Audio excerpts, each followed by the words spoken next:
My guest today is Joe Duarte. I have a discussion of false, invalid, fraudulent climate consensus research, and we're going to go into the most famous, most widely disseminated climate consensus claim, which is the infamous 97% by Cook. Let's do it. All right, so we hear a lot of talk about science in this culture. It's been very politicized. A lot of people are screaming currently about attacks on science based on budget cuts from the Trump administration and NSF, NIH, and so on. And so we hear a lot of people talking up science as though it's this sacred truth-seeking engine of discovery that we have a lot of people engaged in at these universities. So this is a pretty famous example of what we are told is, science about a very central issue in modern politics and society, which is climate change. So I'm going to invite people to just look at this paragraph. What is this? In order to meet upcoming legislative demands regarding acceptable levels of CO2 emissions and to contribute to the fight against global warming while also meeting customer expectations of reduced fuel consumption, all automotive OEMs are today focusing on lightweight engineering. Some of them, mainly low-volume premium brands, have chosen to introduce fairly expensive lightweight materials, such as aluminum and magnesium, to meet these targets, whereas the main portion of high-volume producers are trying to optimize the classic steel concept by introducing different grades of advanced high-strength steels. Volvo Cars has decided upon a unique utilization of hot form, press-hardened, ultra-high-strength steel components. Okay, it's an odd paragraph to be looking at in the context of the climate consensus. It's about high-strength steels. Ultimately, this is about issues in welding these high-strength steels, like, for example, in body shops, when people have accidents in cars made of these high-strength steels, there are some new challenges for welders. So let's bank that, and we'll come back to that in a moment. So once upon a time, a group of activists working from home, they ran a keyword search, all right? 2 keywords: global warming, global climate change. And they searched the academic literature, the scientific literature, right, for journal articles that hit on those keywords: global warming, global climate change. And they bounded the search to the years 1991 to 2011. They got thousands of results, as you would expect, many, many thousands. They did a little bit of pruning of their stack of results and took the abstracts, and only the abstracts, out of their remaining stack of thousands of journal articles. They basically just distributed these abstracts to each other. Again, these are lay leftist activists working from home. They include a luggage entrepreneur, the founder of Timbuktu Luggage, which you may have heard of. I'm not sure if they're still around, but they were a decade ago. A Norwegian blogger, someone who is not even, someone for whom English is a second language, right? And just other random leftist activists were tasked with reading these abstracts and inferring whether the authors of the journal article, the authors of the abstract, agreed that human activity had caused the observed warming over, say, the previous century, which at the time of their study would have been maybe 0.8 degrees C increase in global mean surface temperature since maybe 1900 or so. It's roughly in that ballpark. At this point, it's over 1, maybe 1.2 or something, depending on your data source, land and ocean, and so on. Then they counted up the number of abstracts they rated as agreeing with human-caused warming. So they read these abstracts. They decided whether the authors agreed with humans causing warming. They tabulated all this. They counted up all the abstracts for which they said they agreed, and they divided that by the total number of papers in their stack. And they reported this as the scientific consensus on human-caused climate change, right? This was 97% of scientists agreed that humans, human activity, CO2 emissions and so forth, caused the recent warming. And according to Obama, Obama added an extra claim that was completely false on his famous tweet about this finding. He said, and that it's dangerous, right? There was no assessment of danger in the study. There was no inference of whether the authors thought that climate change was dangerous. It just wasn't a variable at all in this study. So this is a curious thing for people to do. Again, random leftist activists working from home, mostly lay people, not scientists, not climate scientists, read the abstracts of peer-reviewed journal articles and were tasked with inferring whether the authors, all the authors apparently, the journal article can have one author, it can have 12 authors, right? They're inferring whether the authors agree with human-caused warming.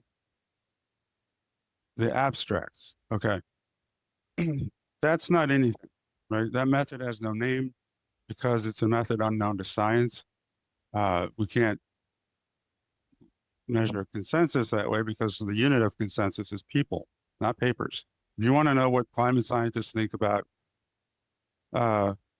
human-caused warming, whether humans have caused warming, whether most of the observed warming is caused by humans, which is a more important question, then you have to just go ask them, right?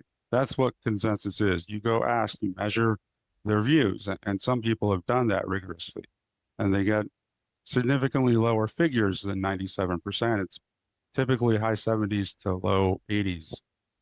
When I last looked at the literature, when actual researchers, survey researchers, professionals did this obvious, valid method of conducting a survey. And of course, we don't care about anyone's inferences of anyone's views based on reading the abstract. You don't read an abstract to find out what someone thinks about an outside topic, background topic, right? And we definitely don't care about the inferences of random lay people working from home, especially if they are political activists who have a profound conflict of interest with respect to the outcome of the study, with respect to their ratings. None of this is sane. This is just madness. This has no business in any kind of scientific journal. It has no business anywhere near the university or any kind of scientific institution. So what about the papers, right? They had thousands of papers. They looked on global warming. They searched on global warming and global climate change. Well,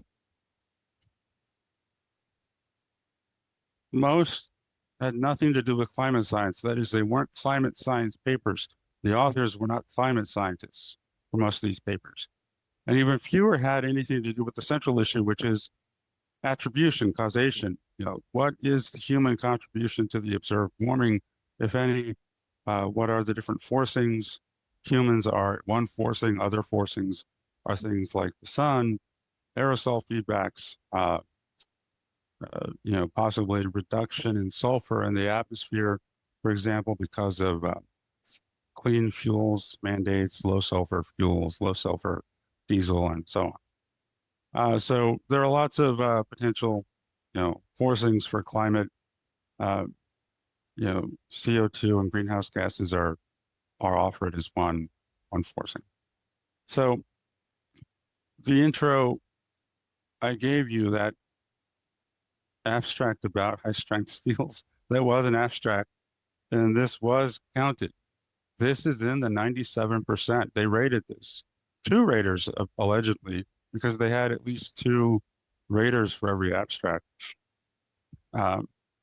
They read this and they counted this as scientific endorsement of humans causing warming. And you can see how it came up in their stack, right?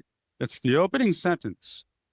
In order to meet upcoming legislative demands regarding acceptable levels of CO2 emissions, contribute to the fight against global warming. Boom, right? Included in the search. Now, according to their stated methods, they should have kicked out irrelevant papers. No, they kept thousands of irrelevant papers. Now, who wrote this? These are Volvo engineers, right? This was literally written by Volvo engineers, and one of the authors was one of their suppliers, right? One of their steel suppliers in Sweden. Those are the authors, right? They are not offering any kind of epistemically independent validation of a theory or hypothesis of humans causing global warming. They're just doing a drive-by mention of it to frame their research and to frame their adoption of high-strength steels. And it is legitimately a mitigation paper because it's about, with higher strength steels, that means we use less steel. That means the cars weigh less. That means they burn less fuel. That means there's less carbon in the atmosphere, right? So it's an attempted mitigation. It's a way to meet stricter fuel economy standards. You burn less fuel, you put out less carbon. So that's fine, but so what? What does it have to do with the role of CO2 in the atmosphere as and its contribution to warming? It's completely substantively irrelevant to the scientific question. And these are not who the public is thinking of when they hear 97% of scientists agree, right? They're not thinking of Volvo engineers. They're not thinking of Volvo suppliers. They're not thinking about high-strength steel and challenges of welding that steel in the body shop, which is what the paper is about. This was in a welding journal, right? This is a welding journal. There should essentially be no way for anything from a welding journal to end up in their data set, right? It's insane. And all the references, by the way, are in the end of the slides. And this, again, opening sentence, boom, global warming, that's their search term. Accelerate, so they open the sentence, they frame their research around global warming, right? Which is smart because it helps you get funding, it helps you get published.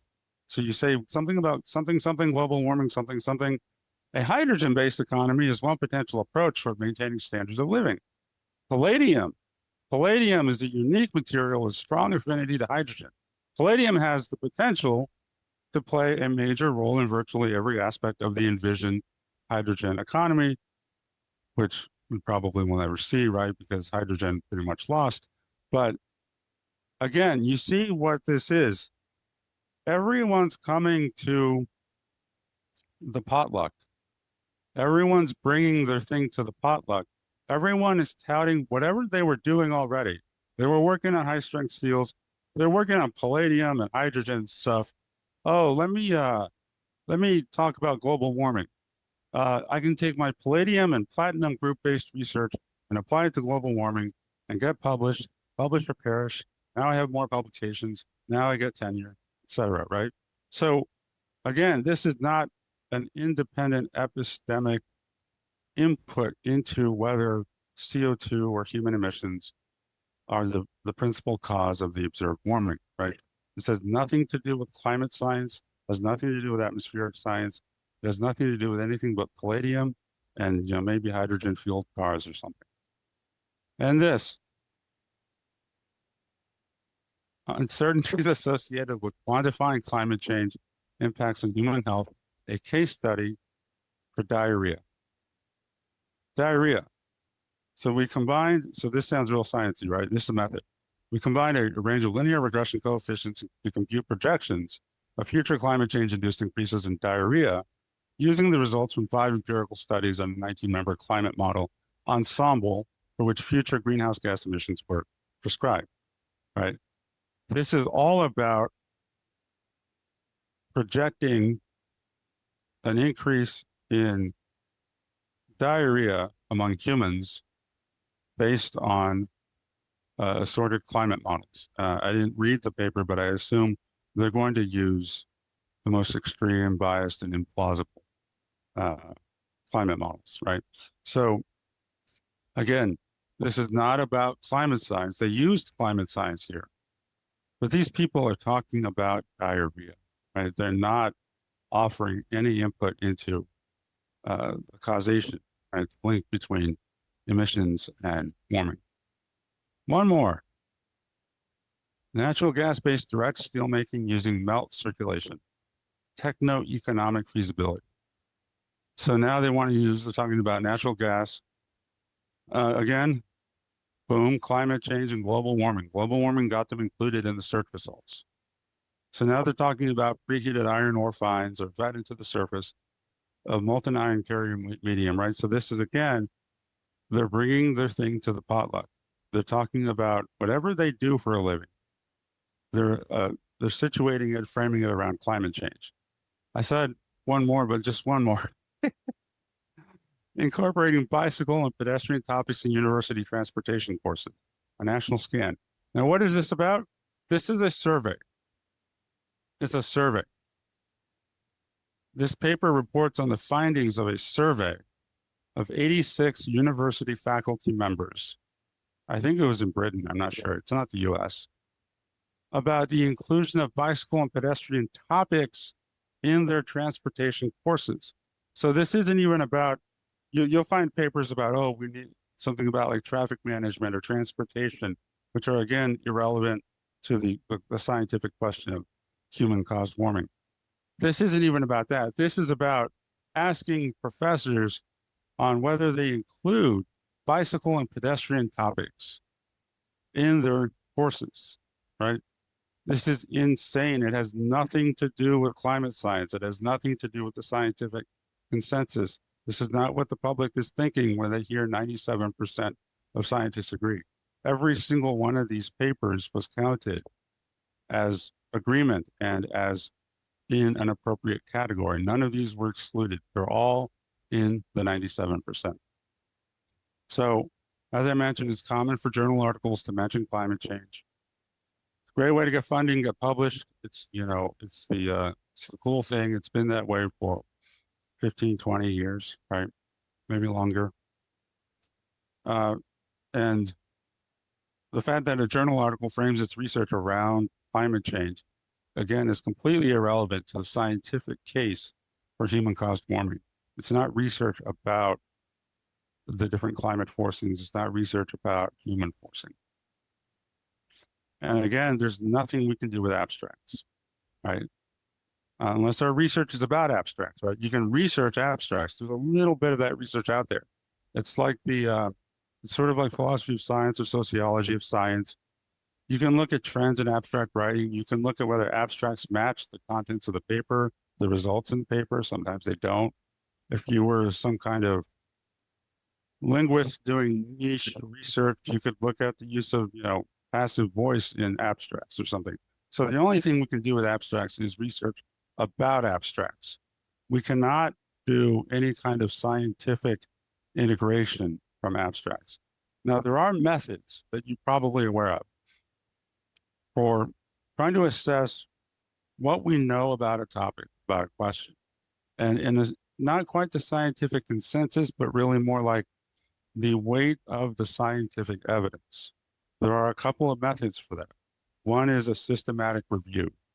We've seen a few systematic reviews lately in the news, at least in non-leftist media, on pediatric gender medicine, for example.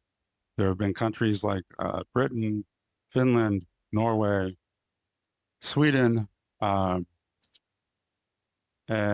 I don't know if the recent HHS report counts as one. A systematic review is a very formal, rigorous thing. It's not just a report. It's not just a random, you know, document. It's a very formal scientific product. And, you know, in that case, all the systematic reviews found that there's little evidence, weak evidence for the benefits of chemically sterilizing or mutilating trans indoctrinated children in summary.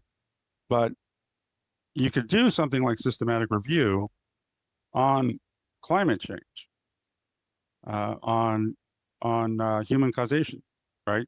If you knew what you were doing, you could, but these people did not know what they were doing. They didn't even know how to do a literature search, and they're just random people. Cook was I don't know if he's in communications or something, but Lewandowski was his advisor. He's not a climate scientist. And you can also do meta-analysis, which is a very specific and formal and rigorous thing. You see it mostly in biomedical topics. You could do it also in psychology, but you can do a meta-analysis where you do a systematic literature search. You take all the literature that's out there on a particular topic, and you have inclusion criteria so that you screen out literature, research studies that don't match the inclusion criteria. So, for example, if you wanted to look at mask efficacy with respect to COVID, which was a popular topic in recent years, you can look at who was it? It'll come to me, the systematic review meta-analysis from Britain that found that there was little support for mask efficacy with respect to COVID and other respiratory viruses. So in that case, they had almost nothing to review because there's hardly any randomized trials, and that's a good example of inclusion criteria. Like you would only look at research that is high quality and gives you causation, like randomized trials. And you could do something like that for climate. You'd have to do it probably focusing on very recent research. You could try to do something like that, say for the effect. What's that? The metric I forget for like the effect of doubling CO2. There's a metric for the purported change in temperature from a doubling of atmospheric CO2, right? It's ECS, equilibrium climate sensitivity. And so if we go from, what are we, 400 and something at this point, ppm, if we double to, say 900, what's that supposed to translate to in terms of temperature change, right? So you could look at those estimates keep changing, right? And people like Judy Curry, she has Nick, what's his name, who keeps updating us on estimates of ECS.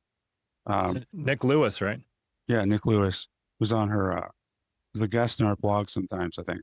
So last I saw, like the estimates of ECS kept going down, down, down, right? Which is a doubling of CO2 would be a little bit less impactful according to their models. So you could do something focused on that and do systematic research, right? But you can't do anything by just reading abstracts. You don't know anything about the research by just reading abstracts. You definitely can't do anything by reading abstracts about welding, about palladium, about a survey of college professors. None of that has anything to do with anything.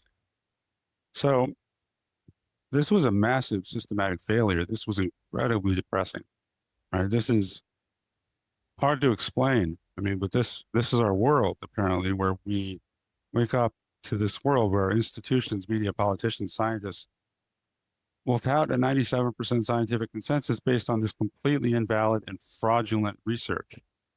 It was not science of any description, right? Everything broke. Peer review, the editor, the media, academia, scientists, typo there, but brilliant, influential figures like Elon Musk. Elon was one of the people who touted the 97%, right? Along with Obama and lots of other people. And it's used even like well outside this context. I've heard Sam Harris talk about, if 97% of scientists agree, I'm not going to disagree or something. And he was talking about the COVID shots, right? What 97%?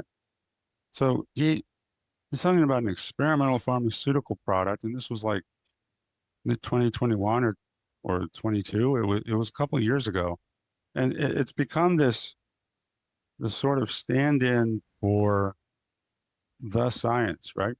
And it's madness. And in this case, no one read. The world would be so much better if we could just get people to read and to read attentively and to deploy like the essential combination of baseline intelligence and attention, right? Like no one's paying attention, and that's shocking. That no one can read the paper and notice that they read abstracts. I mean, did no one think, wait a minute, what is that? Do I know about that? Has anyone ever done that? What do you mean you read the abstracts and you inferred the author's views on this? Let me look at some of these abstracts, right? You would think, okay, that's confusing. That doesn't sound like anything I've ever heard of before. But no one did that. No one looked at the abstracts, and no one found the sample I just showed you. And you know that when I found the welding one, I don't remember how I found it. Eventually, it occurred to me to just search for the word steel. So I have their data set. It's like a text file of all their papers and their grades they gave, the ratings they gave each paper. And I gave you a couple of examples of articles about steel making, welding. There are a lot more. I didn't even give you half of them. There are quite a few more articles about steel. There's one from Nippon Steel, the Japanese steel maker. So Volvo wasn't the only company represented. And this is not the only article about diarrhea either. There's another diarrhea article, right? So no one bothered to look at the data. No one bothered to think about the method, that this is insane. You rated abstracts. And then if you look at the abstracts, you see, oh, wait, they're just mentioning climate change in the opening over and over and over. You see this in the abstracts. In order to fight global warming, in order to deal with the challenges presented by climate change, right? Over and over and over, people are bringing their thing to the potluck and they're opening with some line about this. No one noticed that, right? No one even reads. They don't read the article. They don't notice the method. And even the debunkings, even the purported debunkings like Ligatti's, they just missed the core invalidity. Hey, you can't measure consensus by reading abstract and inferring anything, right? That's not a thing. That's not nothing.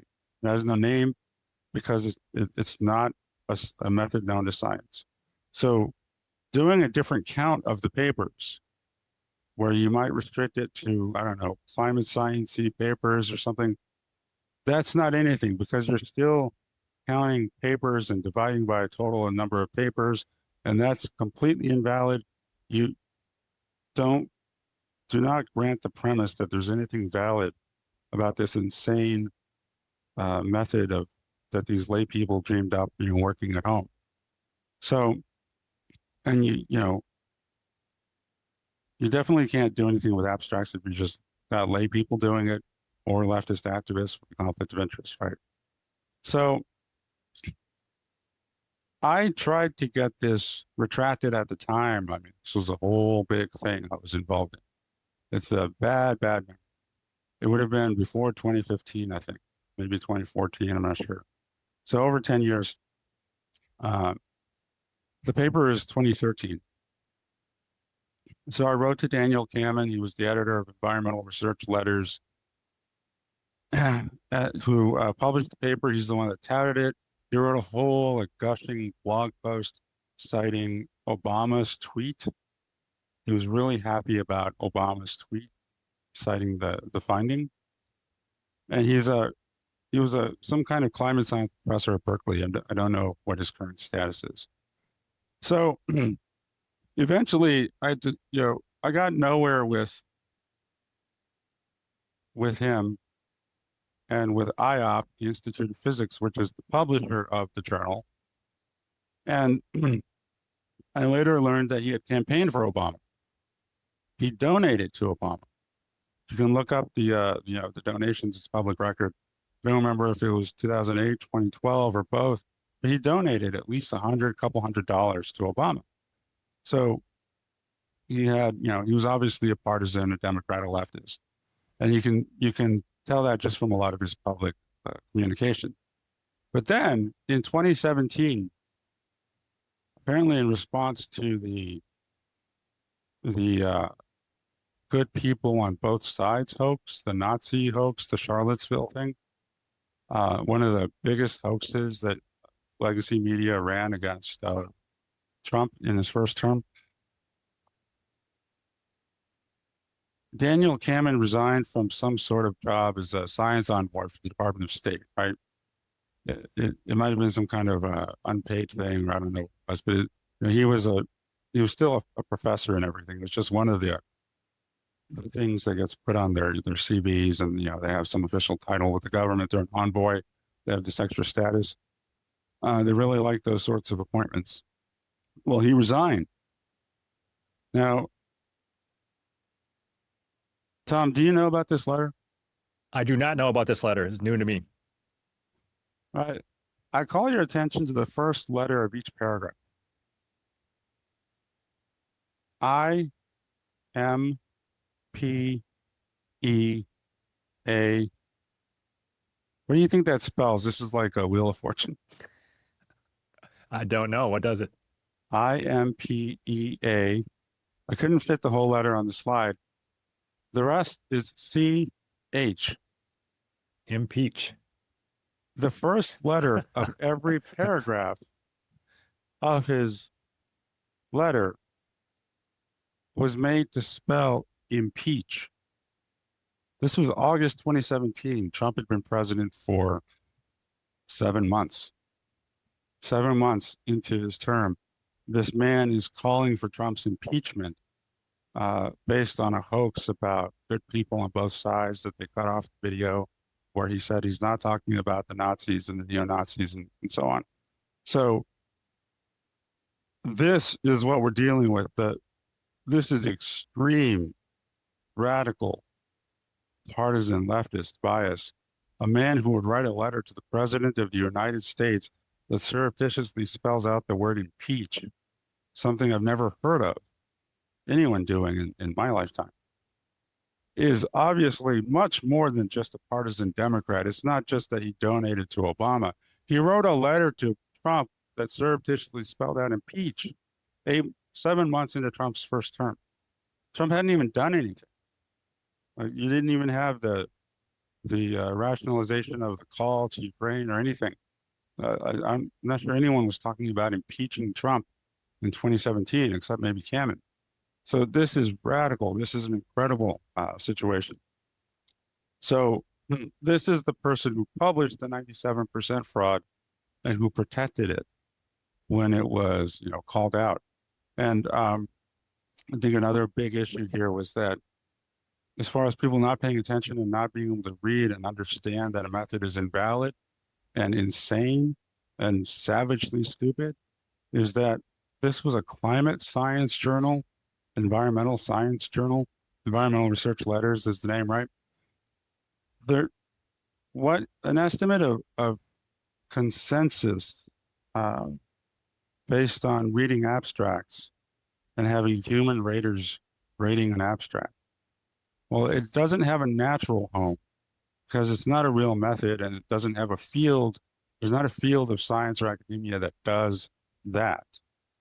But if it had a home, it would be some kind of social science, right? It would be social psychologists and other psychology fields, sociologists maybe. They are familiar with rating research, with human raters rating text. There are social psychologists that use that method of having raters rate text. I used it when I did research on envy, where I had participants at ASU write about an experience where they envied someone and just fill it in all the details of how they envied another person, right? And then I had a team of research assistants who would go through all this data, all these written accounts, like paragraph length accounts, and they'd have to rate them. And they'd have to rate, is this malicious envy that they want the other person to suffer? Was it benign envy where they envied the person, but they didn't have any malice toward them and they just wanted to maybe work harder themselves to close the gap, right? You have to have humans to read that. Future maybe an AI, but you can do that kind of research and you're trained to do it in social science. And there are all sorts of standards of validity and reliability and so on, right? So if anyone was going to be able to review a rating study, it would be in social science. It wouldn't be a climate science journal. They've never seen anything like this in their lives. This is not what they do. So I'm not even sure who they tapped as the reviewers to review it. But it's just fundamentally not about climate. It's about a bunch of yokels at home in their shorts reading abstracts and deciding that they support their political position. So it wasn't the right journal to review this kind of thing, which made it, I think, a little bit easier to get in. Plus, of course, the political bias involved. So I've got I'll add the references to the slides.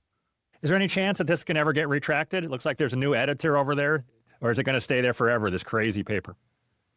There is a chance, but it might be like a Jim Carrey chance in Dumb and Dumber. You know what I mean? I do. I know that. Like 1 in a million. So you're telling me there's a chance? Mm. So it's like I'd say maybe 1 in 100. I think I've been thinking about getting something else retracted finally.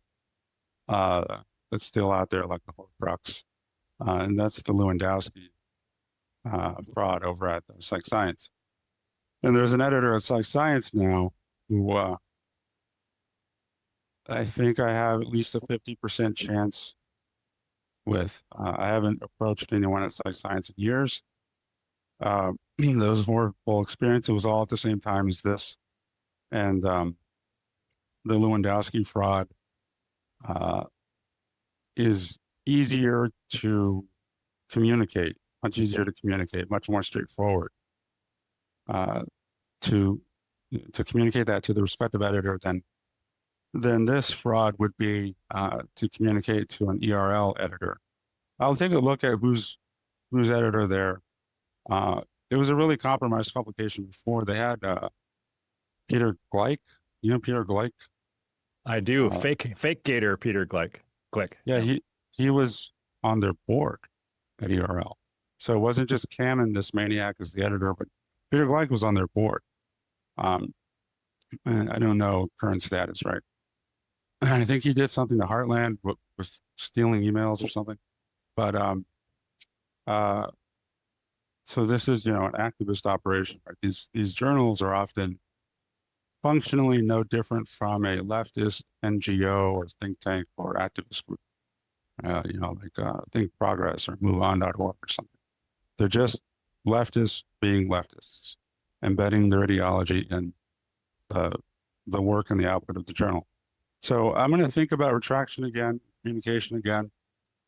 A big problem here is that, it, like I said, it became this hugely disseminated, like brainworm, right? All around the world, everyone in the West, especially 97% of scientists agree. With one caveat, by the way, that makes it, what I'm saying is that makes it harder to get them to say it was wrong, to retract. But the only thing worse about this 97% study is that they did it again. Another team, not Cook. I forget their names. They're just random people I'd never heard of. They did it again a few years later. They used the same method. They had their raters reading abstracts and inferring agreement with, human-caused climate change. And this time, they came up with 99%. And The Guardian and all these other leftist outlets, they were all on that. So now they were saying, 99% of scientists agree. They did it again. Like another team did the same insane method, and it came up with 99%. The Guardian actually reported it at 99.9% falsely. It was only 99. They added an extra 9, which they had to retract like a few days later. So they actually did correct from 99.9 to 99. And I joked that, pretty soon 109% of scientists will agree, right? They're just going to keep going up.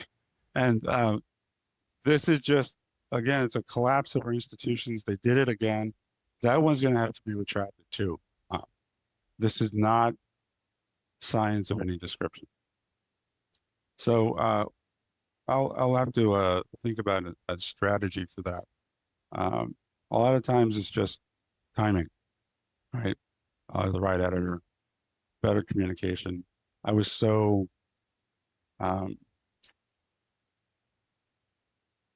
overwhelmed by it back in 2013, 14. There were so many things wrong with this paper. It was such a fractal case of invalidity and madness. Like, you're counting papers. I mean, what? But that a lot of the papers have the same author. Some authors, some climate scientists are going to have like 12 papers in your data set, while others will have 2. You're giving some 12 votes and others 2, right? So you can't count papers. That's not the unit of consensus. So I got distracted by all these different issues. There are so many invalidating issues. Each one of them is a standalone killer. Each one of them is a standalone kill shot that invalidates it. That means this has no standing epistemically. We have to remove it. We have to vacate it from the literature, vacate it from our memories, right? And so I wrote epic blog posts that you might be familiar with back then, just huge things, just going into all these different issues. And so when I communicated with Camon, I don't know that I distilled it all, as well as I could have in terms of highlighting the key issues. But in retrospect, look, the man spelled out impeach, right? So there was never going to be a retraction. The other issue I was going to mention is that I'm calling this fraud, and I think what I've already talked about is evidence of fraud by normal human standards, but they also committed straightforward scientific fraud. Their method, they claimed, was to be blind to authors and journal. That is, the raters, this is a human rating study, the researchers were to be blind, researcher blindness. They probably thought that made it really sciencey. Again, these were amateurs. They didn't know what they were doing, but they probably thought, well, they're going to say we're biased because, we have a website, Skeptical Science, where we have a blacklist of climate scientists, which they do. They had a blacklist of some of the authors of some of the research, like, Richard Lindzen, Dick Lindzen over from MIT Emeritus now, right? And of course, Judy and so on, probably Pilkey. So they said that the raters could only read the abstract and title. They could not see the authors. They could not see the journal. That was their blindness, right? Well, they lied. They had an online forum that was hacked. I guess, what was it, Brandon Schollenberger? Or he claims he got it from the hacker or whatever. But it was hacked, and they acknowledged that it was their forum. They had an online forum for the raters. Again, they're all working from home. So the idea they could be blind to author and journal was a farce, because how would you enforce that if they're working from home? They can just Google a string from the abstract. They can Google the title and find out, right? There's no way to enforce it. But they were open on the forum about that they broke blindness. One rater talked about, this smelled like Lindzen. And it was. They actually looked it up, and it was Dick Lindzen's paper. And note that because they're sharing it on the forum, they didn't just break blindness themselves, they broke blindness for everyone else. They exposed the author of the journal article to every other rater, and they did it more than once. And of course, they exposed the journal too. So they claim in the methods section of the journal article that the raters were blind to author and journal. They were not. If you falsely describe your method in a scientific journal article, that's fraud, right? That it's your method. That's everything. If you didn't do what you said you did, then that's fraud, especially when it's a critical piece of your research design, and it's about something like blindness. And I had written to Camon, I'd written to IOP, Publisher Institute of Physics, about this fraud, and I linked them to Schollenberger's website, where he had dumped the whole forum, and they could just go see. Here's the message where they talk about it smelled like Lindzen and blindness and all this. And IOP actually went through some kind of motions where they purported to investigate. They contacted the university, which was Queensland, where Cook was in Australia. Turns out Australia is something of a fraud factory.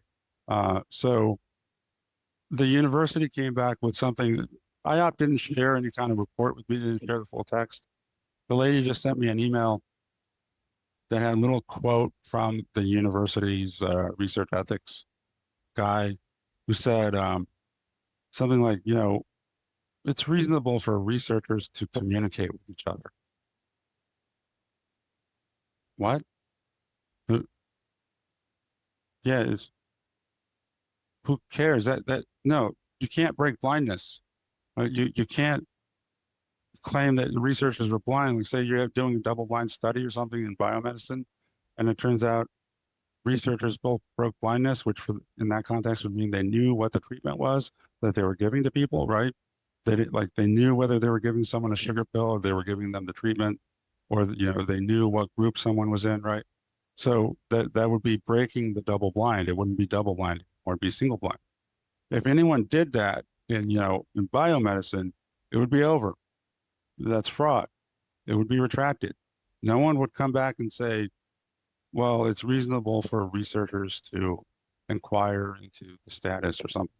And you can't lie about your methods. That's the bottom line. So that was just obviously corruption. It was a CYA situation, and Queensland was they're just corrupt. In fact, they came after me. University of Queensland and the University of Bristol, where Lewandowski is in England, they both came after me. They both wrote letters to my department chair at ASU, the psychology department, about me trying to destroy my, PhD candidacy. I was a grad student. They thought they could destroy me. Unfortunately, they were too late. It probably wouldn't have worked anyway, but I mean, I don't really trust academics, and the people at ASU weren't that great, but I was defending or something in a couple of months when they got the letters. It was pretty late in the game. I didn't, if it had been a couple years earlier, maybe it would have had an impact. But yeah, they went after me. Queensland wrote, and Bristol, it was Lewandowski's department chair at Bristol who wrote a letter, and some official at Queensland. So they were just corrupt all around. Every opportunity to be corrupt, they took. And so that's the fraud side. So again, there are all these independent freestanding reasons why this paper has to be retracted. It's invalid for maybe 4 or 5 reasons. Also, it's fraud in a strict scientific sense. They committed fraud. So that's why I've never backed off on calling it fraudulent. That's why I've never been concerned about a defamation suit from Cook or Nucitelli or any of those creeps. Bring it. I don't care. I will win. I look forward to discovery. So that's why I feel like fraud is fraud. You got to call it fraud. So anyway, that's what I've got for that. Do you have any other questions or things you wanted to touch on? No, I just want to congratulate you on digging in so deep to this stuff. I love your work here, so thank you. Fantastic. Oh, thank you. This topic is frustrating because I keep seeing so much academics putting on these airs of science. This is the end of science with respect to like the budget cuts, right? Oh yeah. And to even the rules or the standards that the Trump administration wants to implement that they're calling gold standard science. There's an article written by Michael Mann and a few others, including a famous social psychologist who I was just scolding, arguing that gold standard science is a threat to science. It's at The Guardian, of course. And it was really hard to extract their argument in it. It was, I don't know, they didn't make it clear that they had a case at all. It was really vague. But when we see, like, you see how fraudulent and invalid this 97% thing was, right? So this is much worse than anything they could pin on RFK Jr. I mean, he said some false things about, the HPV shots or whatever, but he's not super rigorous or deep diving, but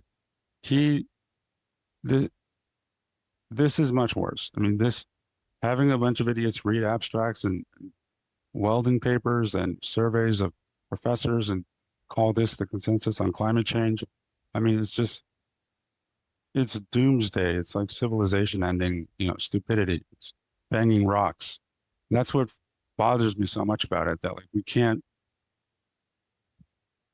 collectively operate at just, or at least at these institutions, can we get like an applied IQ of 115, just 120, 110, like just when we get people to think and read, and if we could just get people to think and read, a lot of this stuff would be vacated, but it's just not.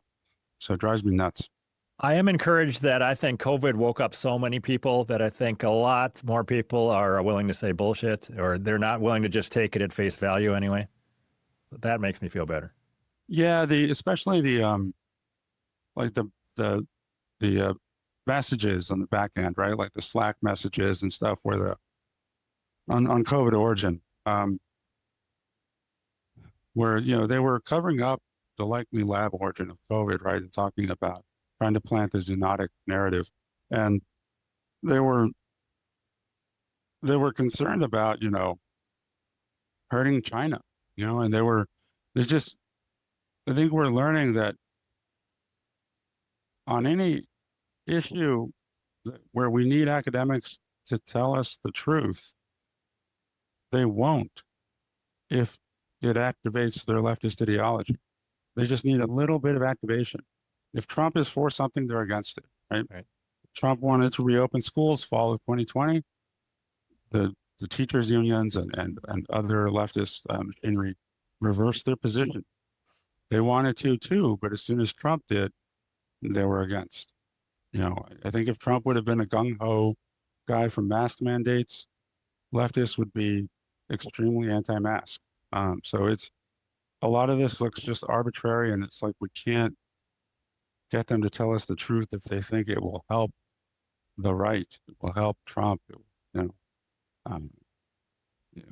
support, these narratives or something. So it's just disappointing that we know that behind the scenes, how they talk, they're more worried about China than they're worried about their own country. And that's, that's just, well, you want money from us? I mean, that's fascinating. You want us to give you money. I mean, it's just incredible. We don't have the institutions we thought we did. I just want to encourage people to go to the Valid Science Substack. That's my website now. So it's just validscience.substack.com. All right, very good. And I put those in the show description as well, so people can click on those links to both your X feed and your Substack. So thank you very much, Joe Duarte. Very interesting stuff. Thank you for what you're doing. All right. Thanks, Tom. Talk to you next time. Goodbye.